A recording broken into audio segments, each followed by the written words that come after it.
Naitwa Tatu Mkiaru Soa. Namshukuru sana. Nashukuru sana, tumeswali salama na maweza tumepata mazuri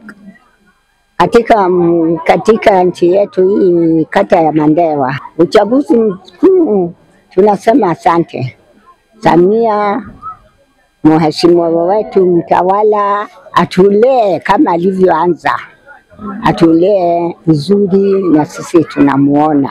Namwambia mchague Samia. Unaitwa nani? Naitwa Adija Ibrahimu Lakati. Mtaa gani? Naishi hapa Unyakumi. Tunashukuru tumeswali. Mungu ametujalia tuko uwanjani. Tunashukuru sana kwa kuswali leo. Tunaamini tumeamka tuna afya.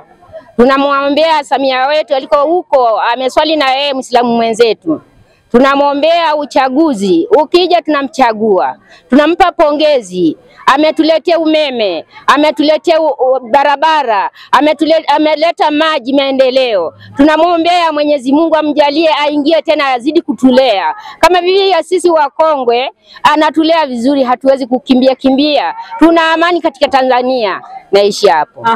Vijana wamekuwa mstari wa nyuma sana kwenda kupiga kura. Unawaambia nini vijana? Nawaambia vijana wasije wakatuacha sisi tunakimbia mbio, hatuna uwezo wa kukimbia, wamchague Samia. Samia anafaa.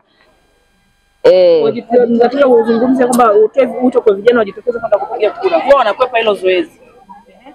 Nawaambia vijana, chagueni, mtokeni katika kuchaguzi, mtokeni muende kuchagua, mchague Samia vijana. Msio nyuma, sisi tuko mbele lakini vijana wako nyuma. Hatutaki mwaka huu vijana, tunaomba muende kuchagua uchaguzi ambaye unafaa. Mchagueni Samia atuendeleze. Lakini pia natamani uzungumzie kwamba wachague viongozi bora. Kuna Samia ndo rais, lakini huku pia kuna viongozi wengine kwamba vijana wajitokeze wapiga kura wachague viongozi bora ambao watatuletea.